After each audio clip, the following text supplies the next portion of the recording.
Manny Pacquiao is an 8-division winner. I'm sure many of you guys know that, but he has lost his last 2 fights. One of them was controversial. The other one was clear-cut because Juan Manuel Marquez simply knocked him the fuck out.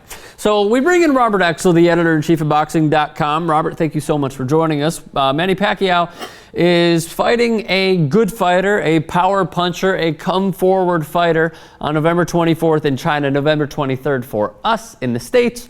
It will be on pay-per-view, so get your wallets ready. What do you make of this fight, firstly? Is this a good opponent to pick for Pacquiao? I think it's an excellent opponent to pick for Pacquiao. Although Rios doesn't have worldwide name recognition, I mean, he's certainly, for those of us in the fight game, or even near the fight game, he's a credible opponent. He's a tough guy, come forward, as you say, in a sense, perhaps tailor-made for Pacquiao, because it's the kind of fighter that Pacquiao likes. He doesn't like somebody who's a counterpuncher who fights off the back foot. He likes somebody who's going to come at him, and that's exactly what Rios does. Rios is a tough customer, though, and always puts up a good fight. So I'm really looking forward to this. Do you think that? Well, firstly, let me give you Freddie Roach's quote, and then I'll let you react. He said, "I think he can knock this guy out," as in Pacquiao knocking out Rios. "It's a fight that, if he wins it, would keep Manny in the pound-for-pound top 10. Firstly, do you think Manny Pacquiao will go one by one? Do you think Manny Pacquiao can knock out Brandon Rios?" I do. Pacquiao's got a lot of power. Rios has got a great chin, but Rios is fighting very frequently, as you know. The kind of fighter that he is, he ought to be taking 6 months off, perhaps even more time off between fights. Apparently, he is not. He's going to make hay while the sun shines. The sun is shining, so he's going to keep fighting. So he is vulnerable. Pacquiao's vulnerable as well, but I think Rios is actually the more vulnerable of the two. It seems like they certainly have a chip on their shoulder, does the Pacquiao team, because as Freddie Roach just said, if he wins this, if he knocks him out and wins this, it'll keep him in the pound-for-pound top 10 list.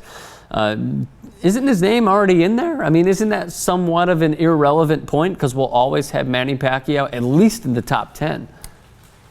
It is sort of an irrelevant point, but Pacquiao took a hit, as you know. I mean, literally and figuratively. People have basically begun to count Pacquiao out. Perhaps they are echoing Kenny Bayless when he counted Pacquiao out at the MGM Grand, but people feel as though Pacquiao's best years are behind him. They may indeed be right. It is a bit of a questionable comment by Roach, but perhaps not. I mean, again, Pacquiao, his career is in the process of being reevaluated, and if he defeats Rios and defeats him decisively, it'll be reevaluated yet again. And he certainly will have to outbox Brandon Rios, because as we know, Rios, as you have always said, he has been quoted even as saying he loves to get hit. He loves fighting. He loves boxing. And he also loves coming forward. Pacquiao obviously has to outbox Brandon Rios. However, this is going to be the 8th opponent of his last 10, Pacquiao this is, that is coming off a loss. As we know, Brandon Rios first beat in a technical knockout fashion in Carson, California against Mike Alvarado. And then he lost against Alvarado, losing his belt. He has had a problem with weight. However, as you've said, he's not really taking a lot of time off. Is that the right thing to do, especially against a fine opponent like Manny Pacquiao? I don't believe so. Again, his brain, his head needs some rest. Here he is. He's back in the gym. He's training again. Again, I mean, Rios is of the school, sort of like Diego Corrales. Sort of, they come, they fight, they burn bright, and then they burn out. I don't wish it on Brandon Rios. He's a terrific fighter, a terrific performer, but it wouldn't surprise me if that were the case, unfortunately. If we talk about the technicalities and the fundamentals of each boxer and their strategy, I mean, what would be, it seems like Marquez's counterpunching and his ability to not only get hit at times, which seems to go in favor of Rios, but then the fact that he he shows that, you know what, he can get hit but then come right back.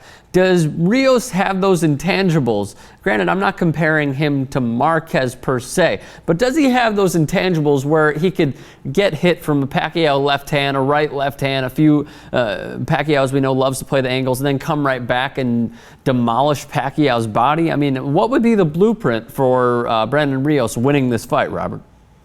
Rios has a great chin. I mean, he can take a punch. There's no question about it. And, I mean, he's going to have to get on the inside. He's going to have to fire his uppercut, to which Pacquiao is susceptible.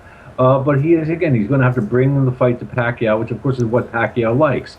But, again, Rios is, he's a hard-headed guy. He loves to fight, loves to get hit. And this is one instance in Macau when Manny Pacquiao is going to oblige him.